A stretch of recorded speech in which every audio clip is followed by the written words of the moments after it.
Bill Rabinowitz from the Columbus Dispatch. Hi, Dabo. Hey. Can you hear me okay? Okay. Yes, sir. As you can imagine, you voting Ohio State 11th on your final ballot, and some of the comments about Ohio State's worthiness as a playoff team because it played only 6 games has not gone unnoticed up here. There are people who think it's gamesmanship, or you don't have as much respect for Ohio State as people here would like. What would you like to say about that?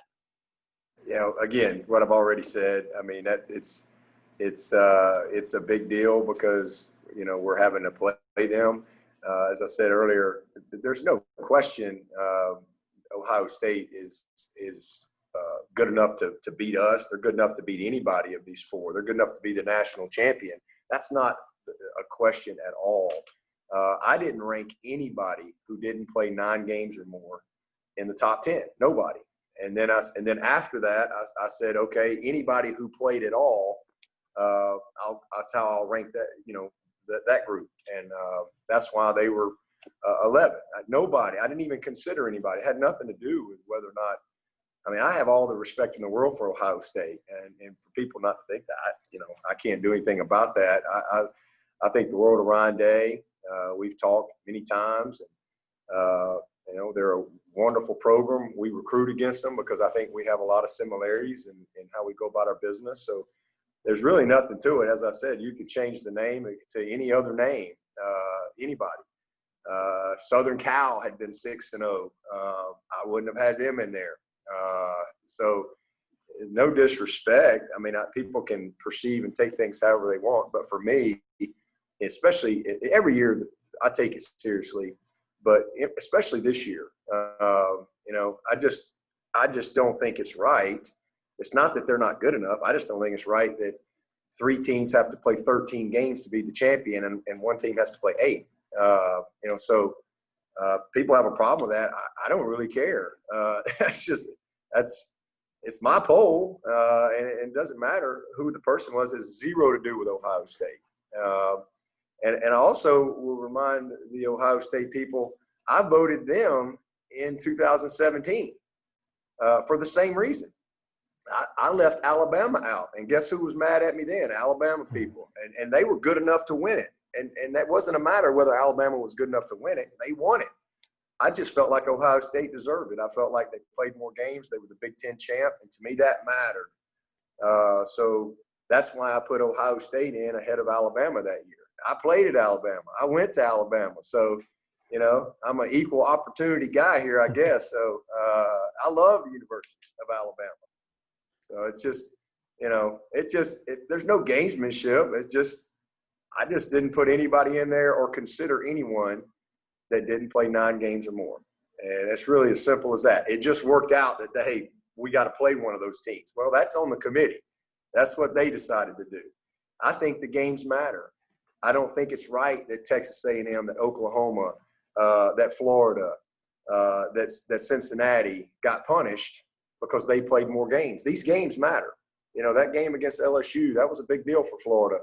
And I know we can say, well, yeah, they should be one of the best teams. Well, the game's not played on paper. You can go back and look at the top 10 preseason rankings every year for the last 20 years. There's a lot of those teams that finish the season not even ranked. The game's not played on paper. And in this year, I mean, guys can, every time you step, guys can get injured. You can get beat. There's a lot of games that we've won where we weren't supposed to win. And there's a few that we were supposed to win that we lost. That's football. And so to just say, oh, well, they would have won, I don't think that that's right. And so that's nothing to do with Ohio State. If it had been anybody, give me another 6-0 team. It had been the same result. So people take it personal, but it's nothing personal at all. So that was up to the committee. Was there any part of you that kind of thought, well, there's a reasonable chance we'll play Ohio State and maybe just to make it easier? Yeah, absolutely. Absolutely. You don't think I know that's going to be public? But to me, right is right. And it's not always easy to do the right thing. I absolutely knew that I would be the poster child for whatever. Now, I could probably run for governor in Michigan, might have a good chance, but probably not very popular in Ohio. But listen, I don't live my life that way. I'm not going to say, well, let me put them here and do something that I absolutely don't believe in. And again, it's not that they're not good enough. They could beat us by 2 touchdowns. They're plenty good enough to beat us. They're good enough to win it all. I just had a problem with the fact that 3 teams got to play 13 games and 1 has to play 8. I don't care what the name is. Change the name. Ohio State, whoever, fill in the blank. Penn State, Michigan, Southern Cal. I don't really care. That just was my standard that I put in place. And I wasn't going to change that because, being politically correct, and trying to, appease people. It is what it is. Next question will be Matt Connolly from the state. And please, we ask no follow-ups. We're trying to get as many people's questions in here as we can this morning. Thank you. Hey, Dabo, do you have an update on Xavier Thomas? Do you expect him to be available? And is there anything you can provide on why he missed the ACC championship? Yeah, he was he was unavailable, but he's was in a protocol situation. But the biggest thing that we're going to do is we're not going to say anything about anybody until game day, and we'll put out an available, unavailable list, just like we've done all year, and leave it at that. We're going to go to Dennis Dodd from CBS Sports. Dabo, the playoffs in general haven't been very close. And I know there's exceptions. You guys maybe had the greatest win in your history with a second to go against Alabama. But the average point spread is 18 points in these games so far. I wonder if you had a 35,000-foot view of why that is. We had obviously an incredibly close game with Alabama, as you alluded to, but we had an unbelievable game with Ohio State last year. That was about as good a playoff game as you could be a part of. The others we've had, haven't been as close, but I just think that it's a big stage, and it's a game of a few plays. It's a game of momentum. Those type of games, momentum is a huge, huge thing. And then just, sometimes games can get away, turnovers, et cetera. I know when we played Alabama in the playoff, the one time we played them in the playoff game in New Orleans there, we had 2 back-to-back turnovers. We're in the game and we're driving with a chance to score and take the lead. And we get a pick, runs it all the way back to the 10. They score. The very next play, we throw a pick 6. And it's just a few plays. And again, the momentum, and sometimes it's just, it's hard to turn it. I think the best teams have won. That's my opinion. I think the better teams have won the games. We're going to go to Nathan Berg from cleveland.com. Hey, Dabo, as you watch Justin Fields preparing for this game, what jumps out at you, and anything that you've seen that compares and contrasts with the quarterback you saw last year? Well, he's very confident. He's a great football player. This guy's, he's going to be a top 2 pick, top 3 pick. I can't imagine he wouldn't be. He can do it all. It's another year in the system, and he's just a dangerous guy. He's got great confidence in what they're doing. He understands his progressions. He's gone through his progressions very well. He creates a lot of conflict because of his ability to run the ball, their scheme, and how he runs the scheme from the boots to the nakeds to the heavy play action, the quarterback run. He's confident in his throws. He's very confident in his receivers. They got 3 great wideouts. Those guys are as good as you're going to see. Olave and Wilson and that number 6. He's just a dynamic player. There's nothing he can't do, and we know that. Just like last year, 2 elite quarterbacks, mentally, physically, emotionally, skill set wise, taking the field in New Orleans on Friday night. We'll go to Paul Meyerberg from USA Today. Hey, Dabo. Good morning. Happy holidays. Uh, Trevor Lawrence, after 3 full years, the individual accomplishments we're all familiar with, the Heisman finalist, national champion, ACC Player of the Year, so on down the line. If you could you describe the impact or legacy he's built at your program and is building, and also maybe compare it to the way that Deshaun Watson left and what Deshaun meant to the program? Well, I mean, they're both, very similar as far as, what they mean to the program. I mean, they've been just incredibly committed guys, 2 great human beings, first of all, great examples, great teammates, great leaders, great preparers, you name it. Both of them graduated in 3 years, incredibly disciplined with their lives, and just never – you just couldn't find 2 more committed guys to win it. 2 great winners. That's what both of them bring to the table. Obviously, Deshaun led us to our first national championship. He kind of paved the way, and his will to win. That last drive against Alabama to win the national championship with 1 second, that's the epitome of Deshaun Watson. And then Trevor Lawrence coming in as a true freshman and winning a national championship, that's the epitome of Trevor Lawrence, because his moxie, his savviness as a true freshman, his confidence to go win a game like that under that stage, a lot of people going to the game when he's a freshman and the moment's too big and all this stuff. And, there's not a moment too big for Trevor Lawrence. He's as good as he's the first Trevor Lawrence. That's the way I would describe him. He's the first one. There'll be a lot of people, trying to live up to the standard that he set as a quarterback, for a long time in this game. We'll go to Andrea Adelson from the ACC Network. Dabo, as a follow-up to that with Trevor, and you've been adamant that he should win the Heisman, do you feel like maybe he hasn't gotten the type of consideration for that award because he has done what we've come to expect from him over the last 3 years, and the other guys maybe have had unexpected seasons, weren't really talked about before the year? Yeah, it's a stat media-driven award, and I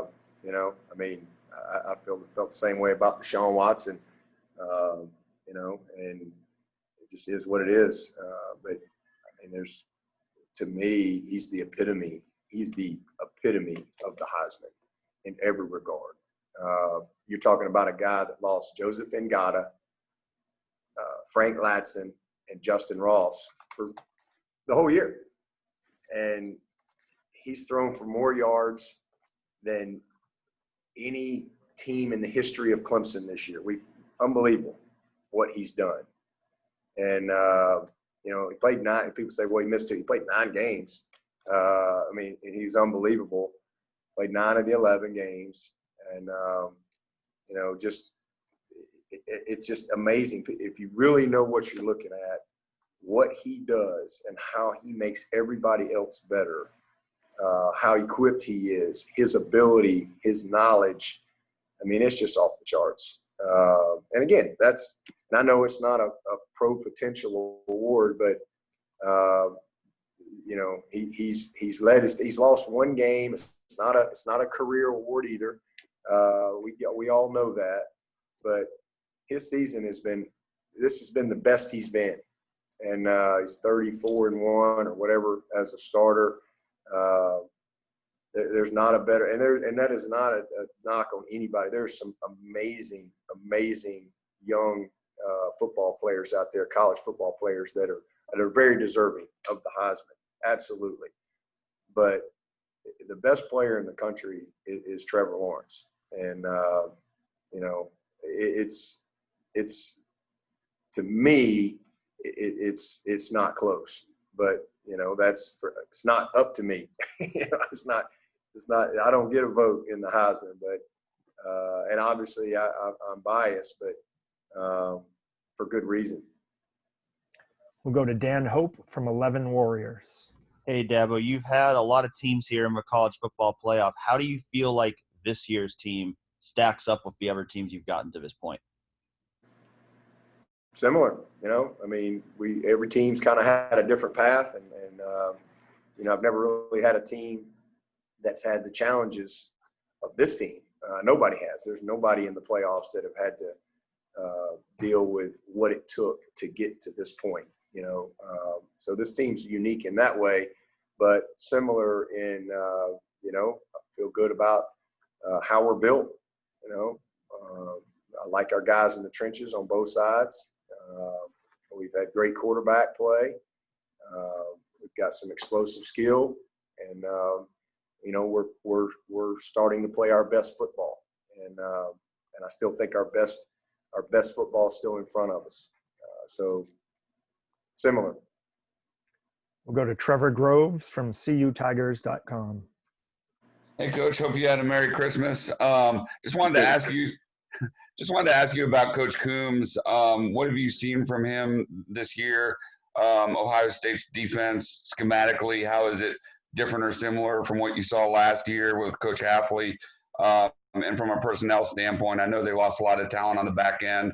What have you seen from their personnel this year? Very similar, and why would it not be? I mean, they're really, really good, and not much has changed. They're a little bit more to safety, maybe just a hair more to safety, but they believe in what they do, man. They're built to stop the run, and that's so more similar than not. And personnel wise, I mean, they're no different than we are. They lose good players every year, just like we do, but they replace them with good players every year, just like we do. And they do a good job of developing their guys. I thought we did not play well, in the game last year. They did a great job. I didn't think we played great at wideout. The best thing we did is we took care of the ball, and that was the difference in the game. But we got to play better than we did last year. That's for sure. And but they're built the same. Really good up front. Those D tackles are really good players. They've got depth at end. A lot of experience at linebacker. They've moved Wade to corner. That's different from last year, but he's an elite player. Number 7, same thing, man. Those safeties. I mean, 5 Browning. I mean, all those guys. They're really, really good football team. And again, built in the trenches, built in the front 7, and built to stop the run. So we'll have our hands full. We have time for one final question. We'll go to the phone of Ralph Russo from the Associated Press.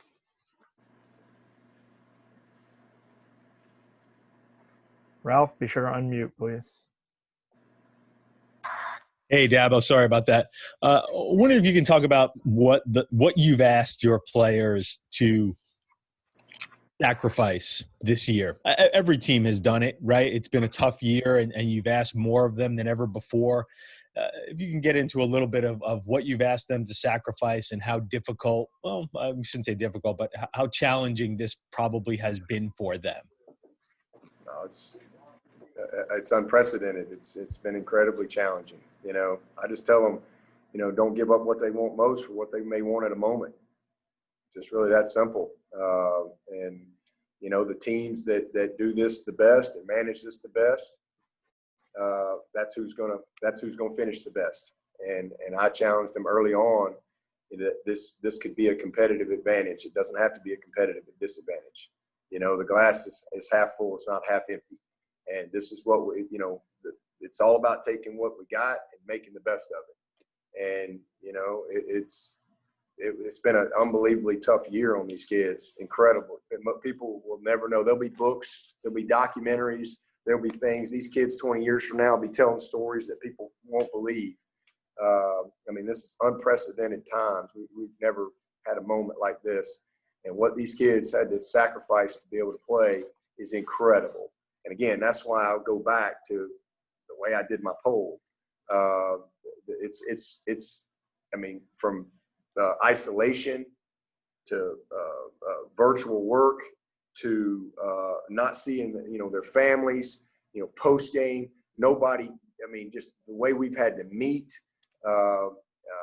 just buying into, not going places, not doing things. I mean, a lot of these kids have just done church online, well, you name it. I mean, just the adjustments, very abnormal what they've had to do, but they have all sacrificed so that we would have a chance to get to this point.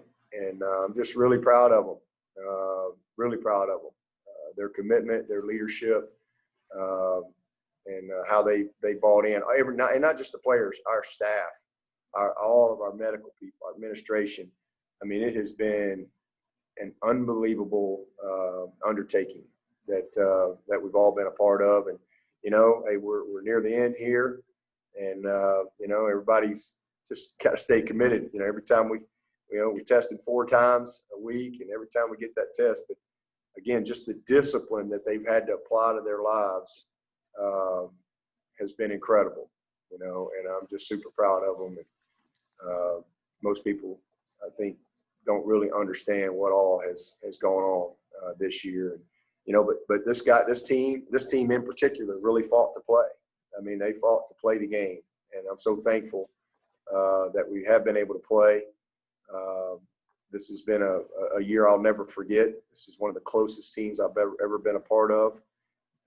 As a result, because we've just had each other, and so looking forward to seeing them finish well. Thank you very much for the time this morning, Coach.